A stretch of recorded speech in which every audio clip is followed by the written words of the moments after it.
Hey, everybody. Welcome back. Welcome back. Episode 2.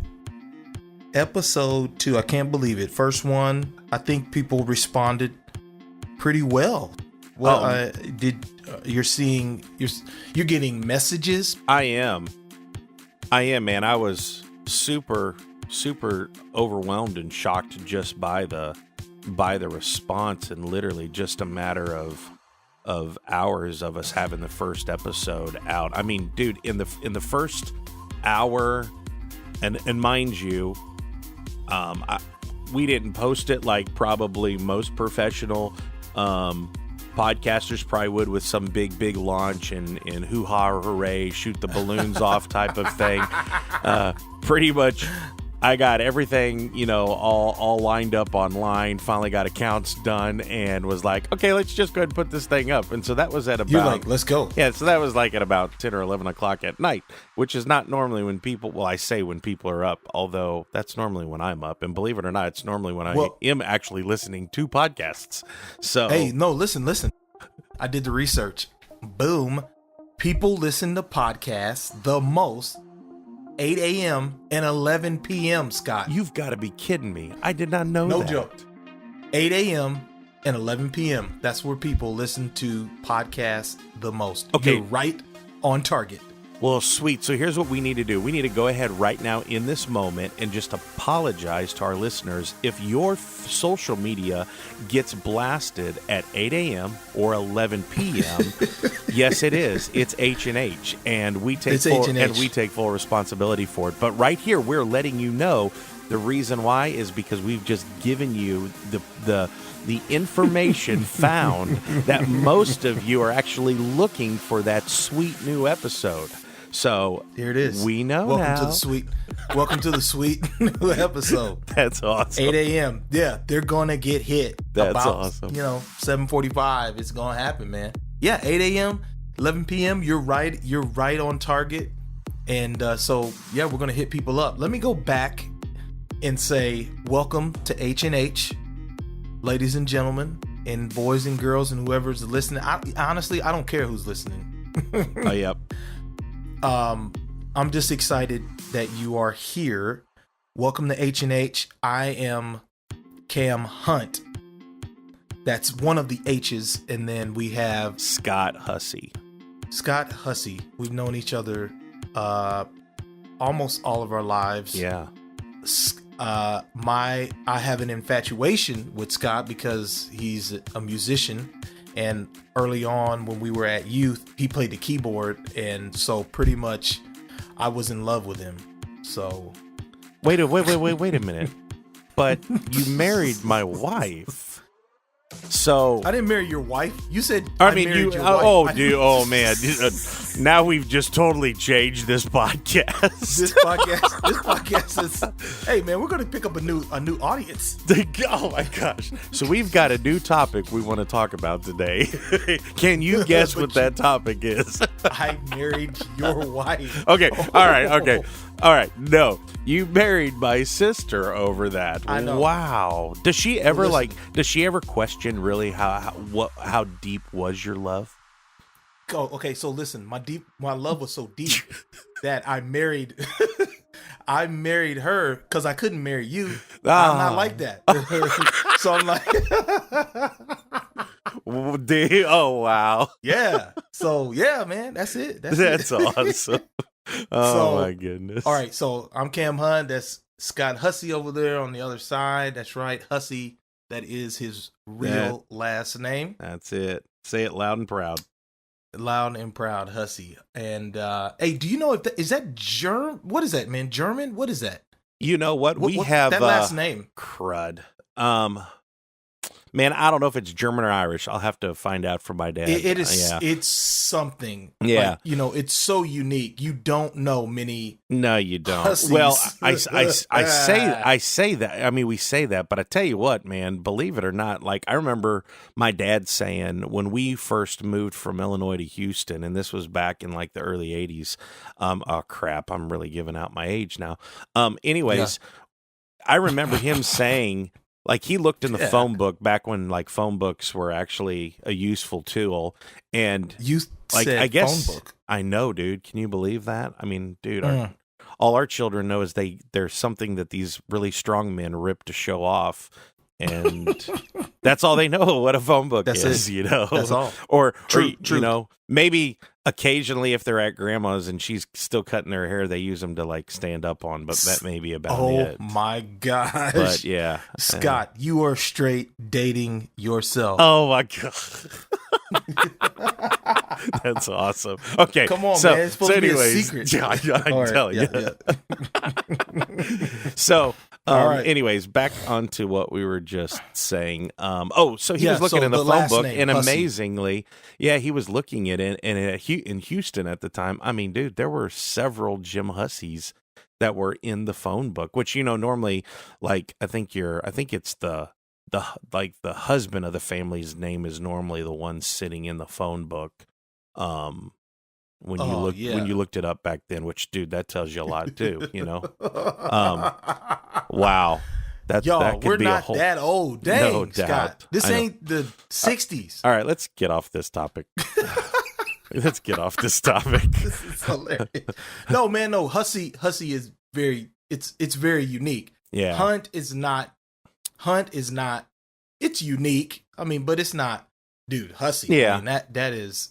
You know, people say it. amazingly you know, it is. It's crazy. You don't hear it that much, but you know what? There are a lot more than you would think. That's what always blows my mind. I mean, I was shocked one day. I was in a restaurant. I feel like it was Chili's or something, but they had the TV on and there was like this surfing contest going on. And believe it or not, this dude who was surfing, his name was Scott Michael Hussey. And I pretty much about froze because I was like, wow, I could have looked like that. You're like, oh my gosh. Which I ain't gonna lie, dude. Part of me at the moment was like, dude, I could trade that. I could trade for that. I mean, that dude was in shape. He was solid going, but That's funny. That's funny. All right. We just wasted a bunch of time for people. We talked about chasing rabbits before. I know. Just before we came on, and look, there you go, dadgummit. A squirrel! We did. We chased the rabbit. But anyway, so yeah. So I talked about earlier, last episode was really good, man. We kind of talked about, we named it kind of the state of the church. And and then earlier we were talking about, I said, I was in love with you. Now, that was a joke, of course, people. But you sure keep coming back to it. It wasn't a joke that like at the time, that I was like, man, wow, this dude knows how to, play the keyboard. I love rap music, yada, yada, yada. But it was like, I started to say, man, I really like this guy. Like this guy, I'm like, I like Ben, I like Scott. These dudes are great to hang out with. And so I'm saying this to say that, today, let's talk about something we do in the church all the time. Christians, I'm coming for you, Christians. I got to talk about you. I'm a Christian, but this is it, This is a family talk, and this is for people who are not a part of the Christian family. But there's something that we do all the time, and we overuse the word love. Yeah, and L-O-V. Yeah, and dude, I would definitely say to you as you're saying that I mean, it's not just the church. I mean, okay, like just church people. I mean, I feel like you hear it just in general. So I don't think it's just subject too much to that. I think it's just that. Now maybe the church, when we which you don't hear nearly as much unless you're in certain denominations, but like the brother and sister type of thing, I guess kind of tends to push that way. But yeah, I think just overall what you're tapping into is a lot more general than just the church itself, which is great because we want that. We want everybody to be able to identify with it. No, absolutely. And you know what? That's good. You pulled me back. I was about to dive in to the church, but you're like, you know what? Hold up, Cam. No. Everybody overuses this thing because I was about to go in on fellow believers, which I'm still gonna do. Yeah, which I'm still gonna do. That's a good perspective, Scott. I'm gonna calm down a little, and that's why we have two perspectives on the show. That's it. That is two very perspectives. Just in case you didn't know, two perspectives. The reason this podcast is H&H, and you haven't seen our pictures yet, but you're gonna see some pics real soon. I am black. Scott is white. You're gonna get very unique perspectives. Yep. And that's the good part about this. Oh yeah. Especially in today's age, and this is another podcast that we need to have, but race relations in the world today. Yes. Oh my gosh. Wait for that one. That one's going to be crazy. That'll probably be a very common topic for us. Yeah. You know what? Yeah. Mainly because it is our life and it's our family as well. And we touch so many boundaries that literally this world is dealing with and trying to understand better. And I have to say, and I'm not trying to be biased here, but I think we got a pretty good perspective on it. I think we do too. I'm going to say something about it and then move on, but I'll say one thing about your family is this. The part I fell in love with, you, your sister, your dad embraced me no matter what. I didn't feel any different. I didn't feel like this is weird. I felt like there was you didn't give off like, man, this is kind of weird. Dude, you were like, yeah, man, this is awesome, man. Oh yeah. You know what I'm saying? Like, yeah. When I'm with you all, there is and I'm not saying this is with my family. I'm saying with you all, because you are the lighter skinned side. there was never any I'm saying, to your credit, and not even to your credit, it's just a sad thing I have to even say this, but dude, y'all never treated me any different or weird. Oh, no.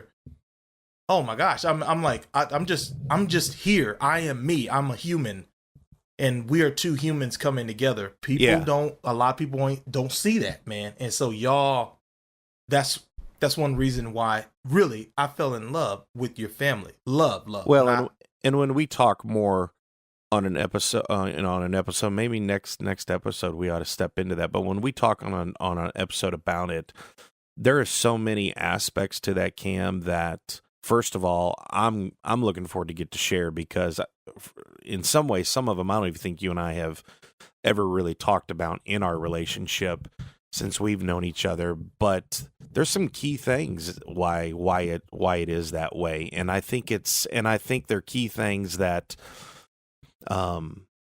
people who are listening, and hopefully, those of you who are listening will continue to push us and share with your friends. But there's some key things that, not that we have the answers, but at the same time, I feel like we got some good dang answers as to why, there's such a struggle in that. And I just don't, I don't get it, yet I do get it, because I see it really I think it always stems back to how you're brought up and how those beginning understandings of just how we were created as people and to abide with each other, how those begin to get birthed in you. And so once we get into that episode, dude, I think it's going to be quite enlightening to people who've possibly still had to work through it, or they've got family members that are still trying to work through it, and even being able to give some suggestions as how do you still heal that wound or stitch it up. Well, there are definitely, I think, some great ways of how you can. True, there are. You have an answer to people. You have an answer. Totally. And, totally. Anyway, so back on love, what I was going to say, kind of the direction this thought is I posted something on Facebook a long time ago about love. It kind of got a lot of people talking about love, and I said that we overuse the word love in the church a lot, or in the world. Scott corrected me. It has. It's kind of become yeah. Well, and you're right. It's kind of become a throw around. It's a throw around word when it has very deep meanings. Huge. And so, I kind of looked it up and I got some definitions here. Awesome. But my problem is that sometimes, and I'm just coming from the church perspective, that we say, and here's how we throw it around. Hey man, you want to go to lunch? Yeah, let's go to lunch sometime. Okay, hey, see you later. Love you. Yeah. And I'm like, wait. Yeah. Whoa. Man, is this a deep moment? Holy cow. Holy cow. This is crushing this person right now so much that they just want to let me know how much they love me over this. Love you. And I'm like, man, no. You don't listen. You don't. I didn't even pay for your bill that day, and I'm not planning on it. I love you? Really? No, man. Hold up. Let's take this back. And my argument was this. Listen, I love my kids. I love my wife. Yeah. I love my family. Yeah. So when I say I love you, I mean it. But if I don't say it, it doesn't mean I don't care about you. Yeah. It just means it doesn't mean I don't care about you. It just means I have a deep appreciation. So we hear people use that a lot. Say, love you, or hey man, love you. Don't love me. And here's what I said on Facebook. I said, listen, pay my cell phone bill. You love me. See, Scott, you would pay my cell phone bill. You are going to give me money for my son's surgery. Oh, yeah. Yeah. You are going to say, hey, man, you should be doing this. I'm going to, you're going to give me, you more than care about my well-being. And I'm not saying that people don't care about other people's well-being. I'm saying our definition of love is off. Yeah, I totally agree. And we're using the wrong words. Yeah. Because we don't really love you. And I'll give you an example, man. I worked at a church. I worked at a couple churches, and that's what we did all the time, man. That's what people did all the time. Hey, see ya, love ya. But then when that church would fire somebody and they said, I love you, and they said that we were family. Hey, listen, Scott, you're my family. I can't fire you. Yep. I can't fire you from my family. Yeah. Yeah. I'm not gonna flippantly say I love you if I really don't mean it. And I think that there's a lot of leaders in churches. I think there's a lot of people in churches that say I love you, and it's very flippant, and you're using the wrong word. Yeah. Yeah. Thoughts on that? What do you think? No, man, I totally agree with you. I think it's, in the lines of church, I think it's just about as bad as us using the word bless you, Yes. I think, because for one, to give a blessing, dude, that's a big deal. That is a big deal. To just say bless you, well, first of all, what are you blessing? And how is that blessing being delivered? Because truthfully, if we're just about to run out the door and you say bless you, that blessing doesn't feel too deep and too intended. So again, I'm not trying to be sarcastic, but at the same time but if we're going to really think about what comes out of our mouth, and our mouth, man, is like the most powerful tool. It's one of the reasons why we're doing this. Because there's something about the words that we choose to share. Here's the deal. straight up, if you're listening, I'm going to tell you this, and I mean it from my heart. I love you. And the reason why is because right now I am carving out an hour of my time with you. And also to let you know, dude, I'm carving out an early hour of time with you, which is very hard for me to give up. But that's true. But today it needed to be an earlier time. And so because of it, I do. But when I say that with my words right now, I mean that. And the power of our words, we just, golly, we take them for granted. And, I have to. Can I jump in on yes, that and say do. the power of your words?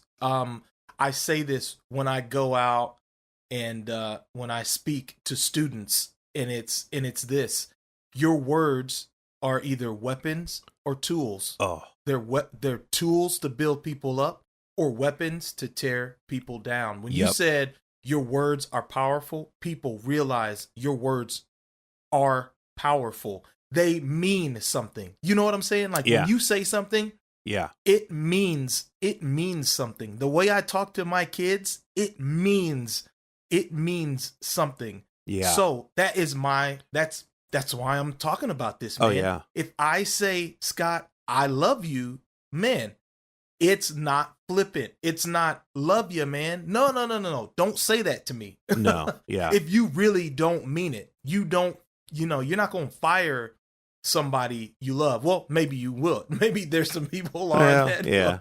I mean, sometimes you got to make those tough choices. I get it. Yeah, hey, you got to make those tough choices. I get it. That was a bit of a joke. But what I'm saying is this: what you just said is the key to my is the key to my frustration with the world. And saying, y'all, we don't really mean love. So let me give you some definitions I looked up. So if we're talking, there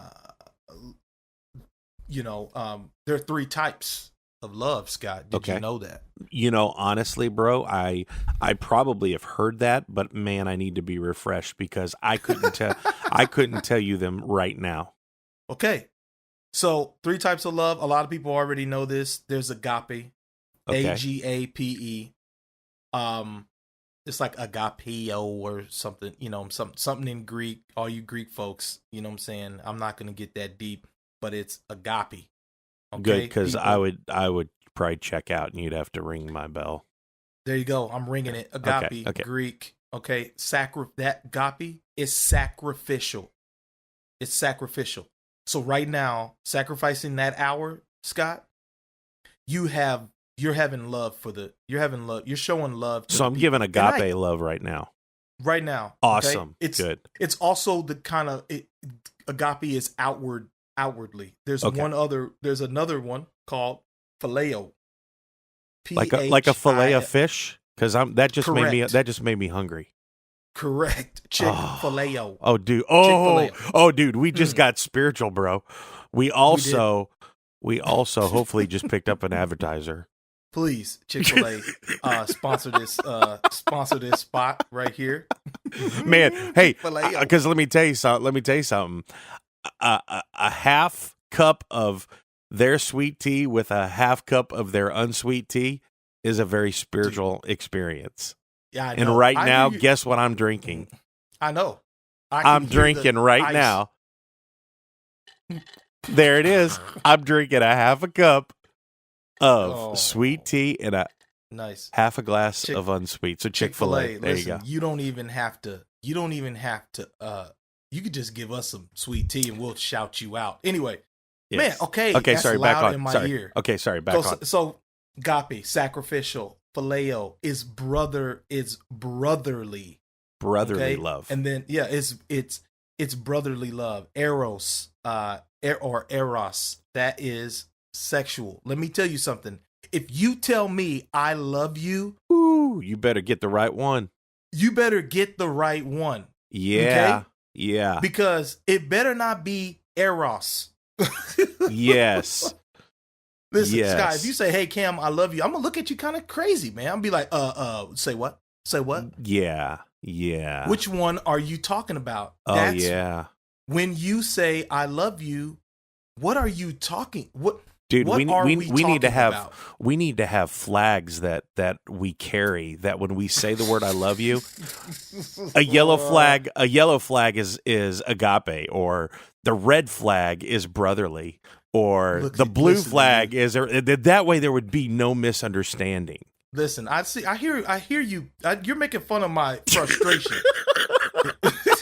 Nah, bro, I love it. I do. Listen, I get it. Yeah, listen, I get it. You're making fun of but I just, man, I have a hard time. I have a hard time with this because we use it too much. Everybody in the world, we use it too much, and that's not what we mean. Yeah. So I use words like, I'll tell you what I do. Okay. I use words like, I appreciate you. That's good. That's good. Hey man, I appreciate that. Oh, that was really cool, dude. I care about you. A lot of people use love as a overall, umbrella of an umbrella term, and it's not an umbrella term. But if I say I care about you, hey man, that has some boundaries on it. That has some boundaries. Yeah. I appreciate you has some boundaries. Don't say I love you, because what are we talking about here? Yeah. So, I mean, that's my frustration. That's really good. And the thing that keeps ringing in my head as we're talking about this is a comparison to show is that kind of getting back to that whole, the power of our words, of what we say and mean. Okay, so people like in my, who know me well, especially my family and stuff, they know, and especially like at church, because I lead worship and all, people who see me from week to week and have really gotten to know me as a worship leader.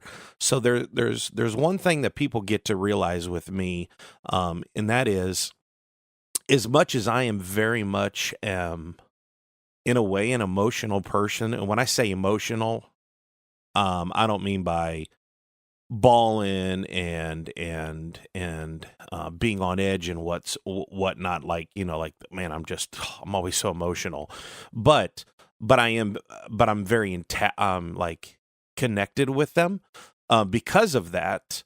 One of the emotions that tends to confuse people with me is the fact that I'm just not a big crier. Or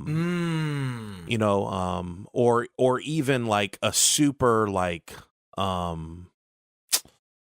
almost over somber type of emotion, like for instance, okay, and so here's a little piece to share with people of knowledge of us. My mom passed away of cancer when I was 19, and when she did, my sister took it a lot different than I did, and even my family did. And I know at one point, not only family, but even friends were worried, like, man, is he just not really dealing with this?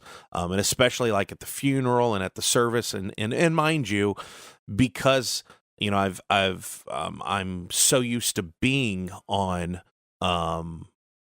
stage and having to perform in those arenas, naturally I knew how to kind of be controlled and whatnot, in those moments. But even after it, I went through it. And a lot of it was just because I handled my suffering, which this would be a great thing to talk about sometime, but I handled my suffering a lot different than I guess most do. But I've realized over time that it's also because my emotions are just different in that. And so I'm saying all of that to explain this, and that is this. My wife and those close to me have learned that if Scott, like, if he begins to kind of weep or begins to show a tear, okay, you need to listen.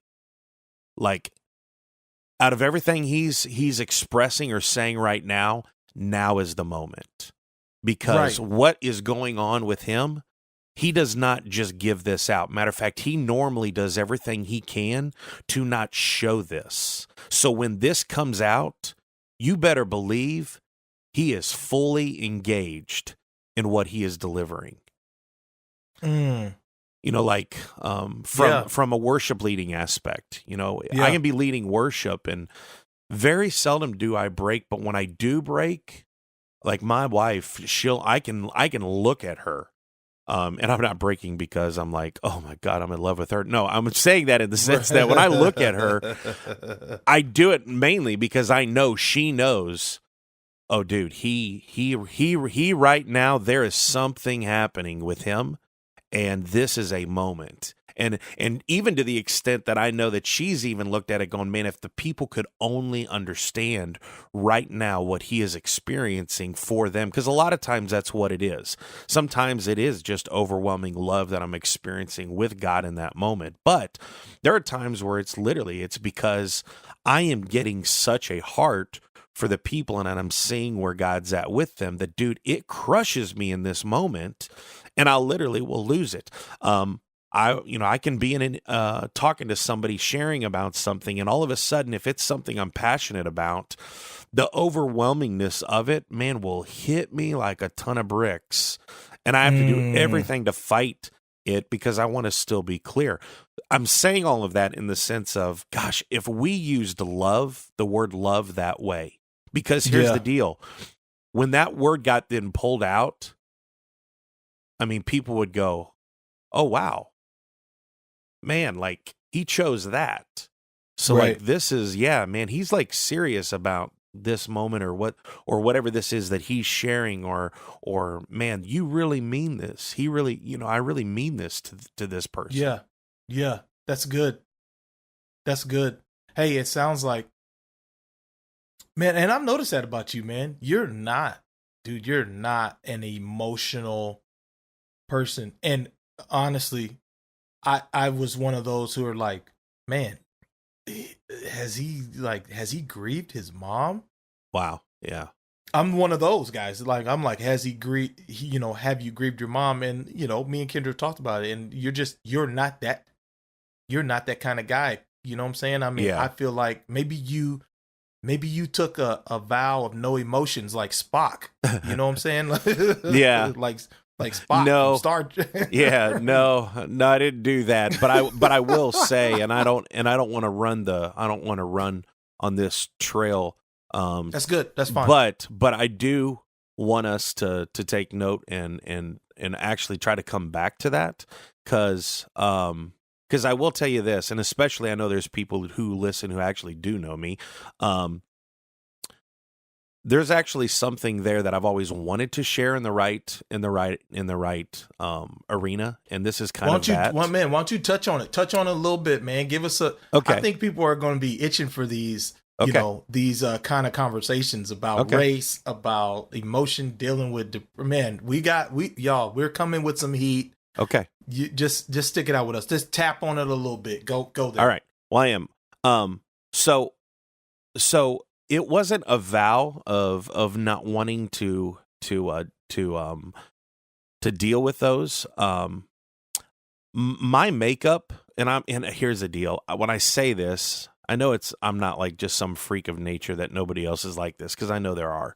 But I do tend to wonder at times if the way I handle things is a little bit more different than the majority, only because it seems like all those that I'm paired with, they're the complete opposite. And I don't mean paired in the sense of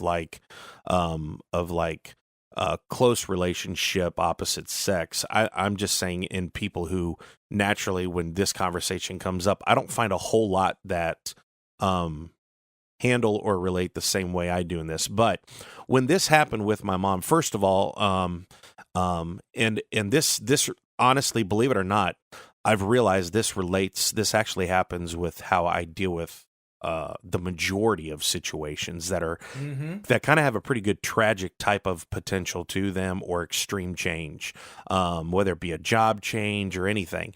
So what my natural ability is, when I see something coming, I begin to deal with it ahead of time. I begin to see its potential. I begin to see what its outcome could possibly look like. I begin to establish where I've got to be emotionally in my head, or my stance is going to be. And dude, this was like this was a tragic thing that happened. And mind you, my mom fought cancer for about 2.5 years. Right. And she was diagnosed with it, I think even earlier than that. But the real fight was a pretty good 2.5 year battle. But I know that when that first came about, oh man, I mean, I remember to this day when she went to the doctor. We were still, I think I was still in junior high, so that's how young it came out with her. And I remember us getting the news from my parents, them sitting us in their room, and my dad sharing it, and and that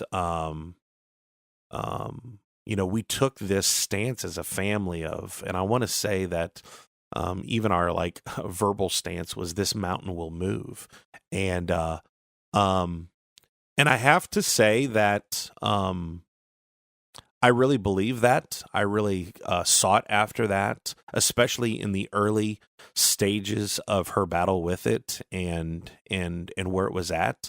But going through it, I naturally started processing things. I mean, I'm sure, I can't recall it right this second, but I'm sure that night I probably went to bed and said, okay, God, so there's a good chance that you could be taking my mom way earlier than anybody else's that I know.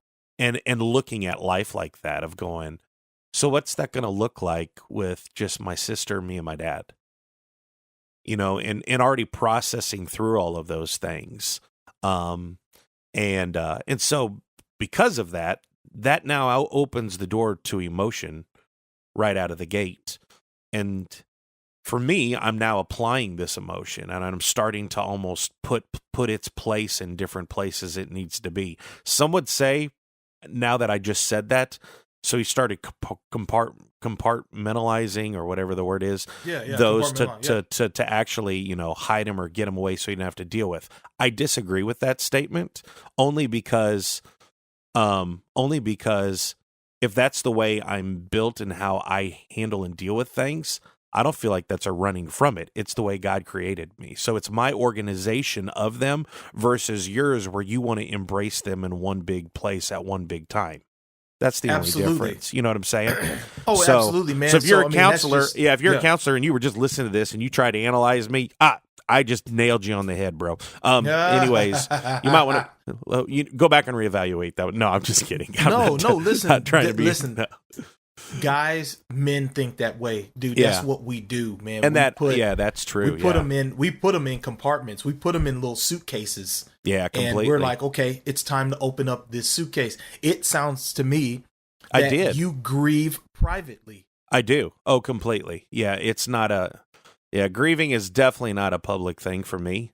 And here's why. Because first of all, I don't like to infringe for others in that. I also, I'm not one who really desires sympathy from others necessarily.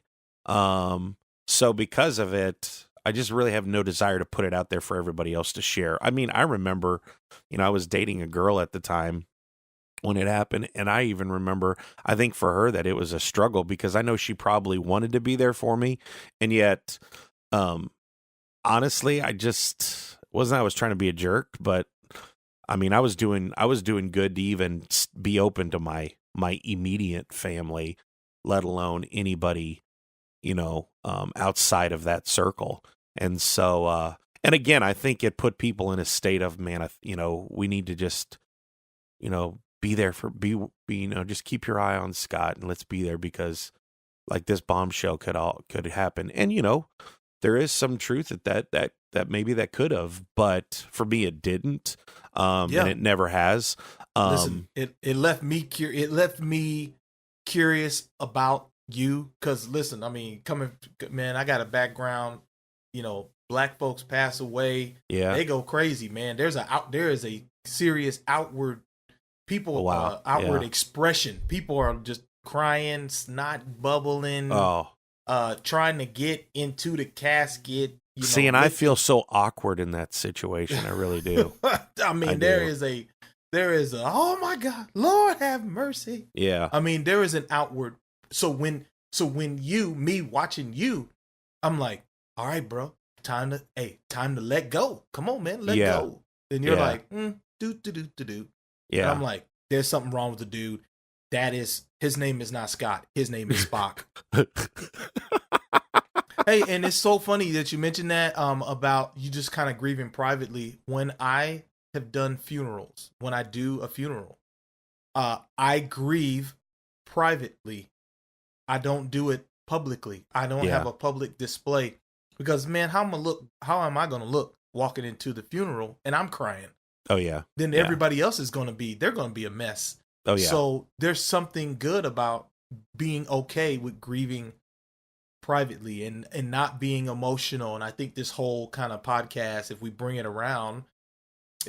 back around to the word, if we bring it back around to love, about really being honest with our emotion, really being honest with our words and what we really, really mean. Yeah. And I have been frustrated a lot with, because listen, if you say something to me, there is an expectation that I have according to what you have said. So if you say, I love you, if you show me emotion, if you show me this expression, I tend to believe you. I'm like, I buy in because I'm into people. I'm like, okay, I believe that. Don't say it. Don't show me if you don't mean it.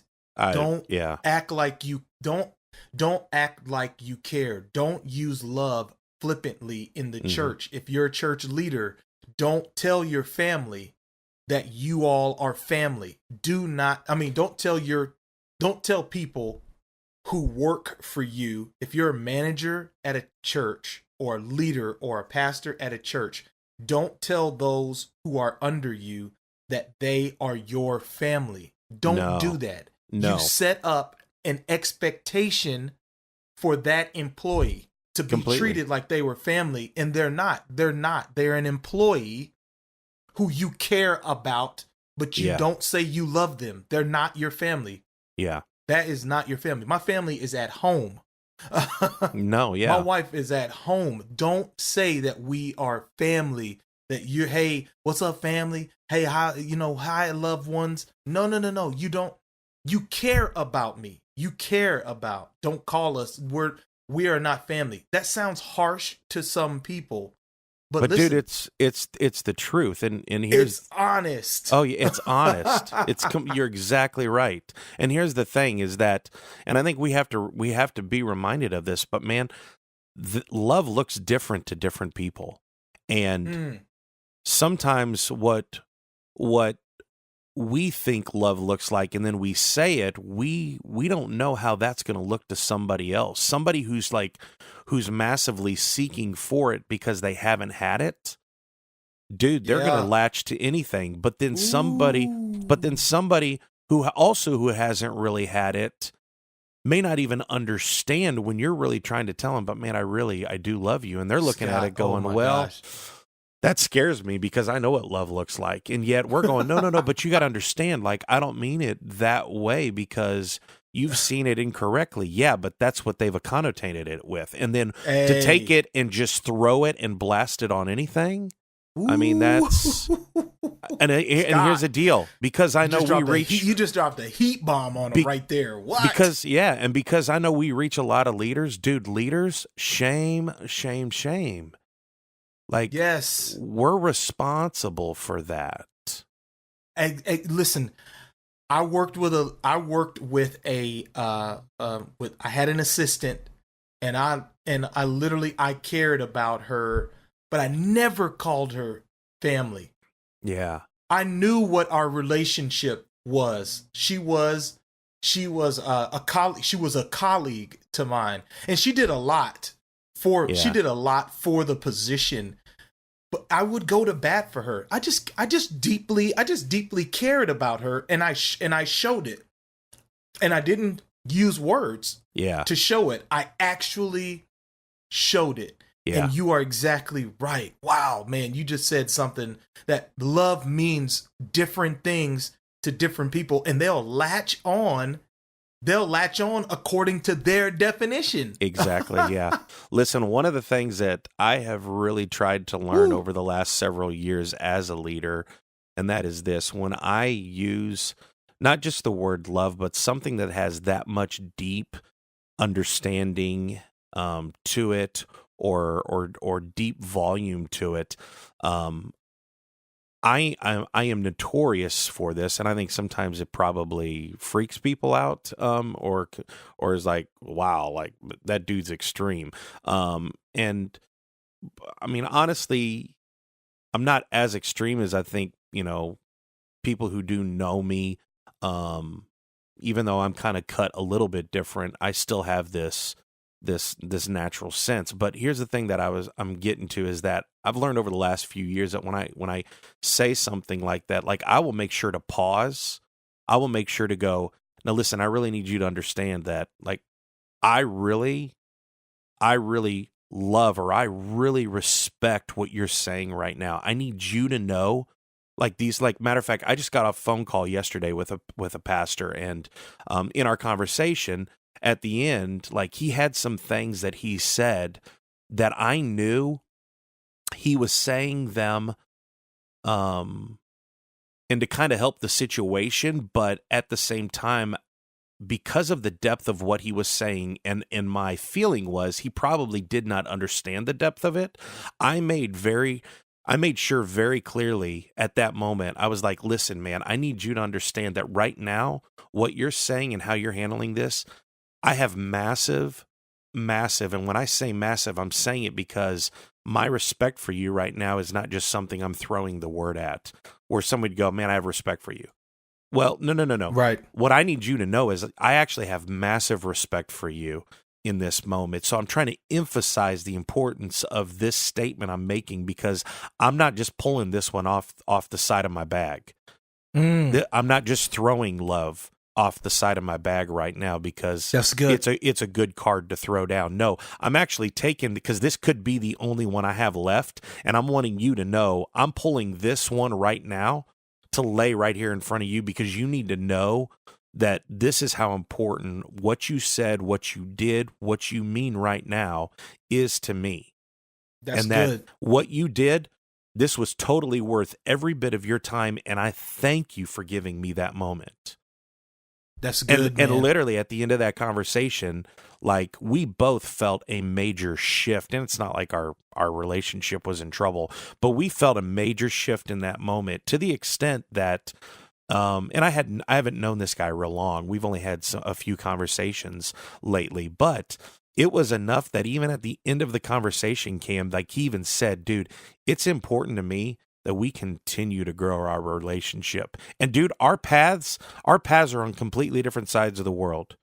We're not even going to be connecting in ways that, like, people would normally mean that. But because I knew, man, this is super important, and I need him to understand that, like, he felt the depth of those words. And now I know, man, this guy who now I can actually call as a brother, because he's really brought that relationship. One of the things I hope we can talk about sometime is the difference between covenant relationship, between real relationship, and what I believe there's one that's called a convenient relationship.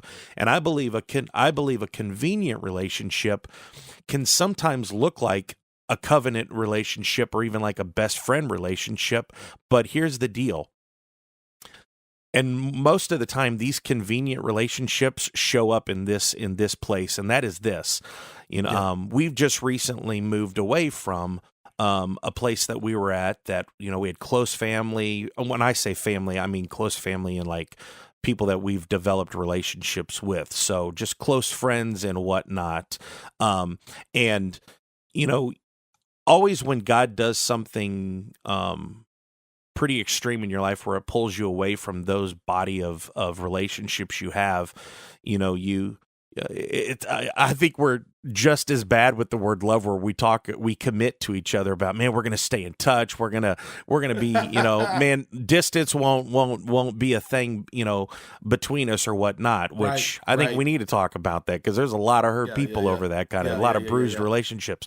Well, needless to say, I believe those are convenient relationships, because it's not that they weren't super close and they had super depth when you were in proximity right down the street. But all of a sudden, when you move to where convenience isn't the factor that helps grow your relationship, then all of a sudden it's like, well, man, I thought that was my best friend. Well, they were a really good friend in the season of where you were at. That's good. And it's not that you have to defriend them on your Facebook list now all of a sudden because you've moved away. They're still a friend, but the level has changed. Is that a demotion to them? No, it's not. But we have to be honest with each other. Are they really your best friend? And you both have to be honest with each other. Don't just give kudos to give kudos. I mean, be real with each other. Are you really best friends? You're probably not. That's okay. That's no shame. That's no harm. But let's be real about it with each other. So that was a convenient relationship that had a lot of depth to it, but it was convenient. That's cool, dude. Well, listen. Hey, we're way over time. Oh, dang. Oh my gosh, we're way over time. In summary, what I'm hearing from you, in conclusion, what I'm hearing from you is, well, one, what I know about you is that, listen, if Scott is going to be your friend, he's going to be your friend. Scott is in it. I'm the same way. And I get hurt over it, dude. I do. I ain't gonna lie. I get hurt over it. I know, man. No, you go in. When it comes to friendship, when it comes to people, you go in. Your heart is in it. And so there is an expectation there that you put on yourself. I do. Yeah, I do. You put an expectation on yourself that people don't live up to that expectation. But I don't think you mind that. I think you're in it no matter what. I am, I'm deep. I mean, seriously, y'all, deep. If you're friends with Scott, he's gonna come and see you. You have a friend. No joke. He means it. This conversation is about meaning what we say, the power of your words, that stop using love as a blanket umbrella term. And let's say the words that we mean. You know how that would be so healing for the world if we used the words that we mean, if that we were actual friends. Social media, all this stuff about being friends and stuff like that. That stuff is so fake. Yeah. It's not real. But you got a couple guys here who are like, no. Let's reverse course. Yeah. We're headed in a bad direction. We need to get back to what's real, what's authentic. And so that's what we're saying here.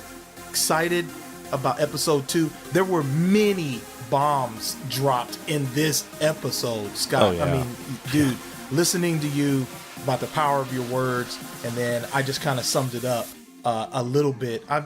There are some heat rocks in this one. So we've gone long. We've gone way over the time. Yeah. And so I'm going to sign off and say... Please make sure, I just want to get this in. Please make sure that, man, really, send us comments. Let us know, what you're hearing, what you're feeling, what's coming from it. And we keep those private and stuff. But literally, it means a lot, first of all, to know that we are reaching, people out there that are actually interested and whatnot. But also, if we can be a voice, be an ear for you and whatnot in that, please let us know, and please pass this on to others, because you have no clue where the person next to you or on your Facebook feed is at, and this could be something they are desperate for. They are desperate for it. They need to hear it. They think that they're crazy for thinking these ways. They think that they're unchristian for thinking that, oh my gosh, the word love too much, and that I'm really hurt by the church. that the church leader treated me bad, I was taken advantage of. We're going to talk about all that stuff and more. Don't think that you're unchristian for thinking any of these things. You got a couple seasoned guys here who are speaking the truth, as uncomfortable as it may seem at times. We are an ear. We are friends. What we say, we mean. Yeah. And we are here for you. All right. So, and listen, we love you. Scott loves you. I like you a whole lot. There you go. I do. I'm all in. We'll see ya. All right.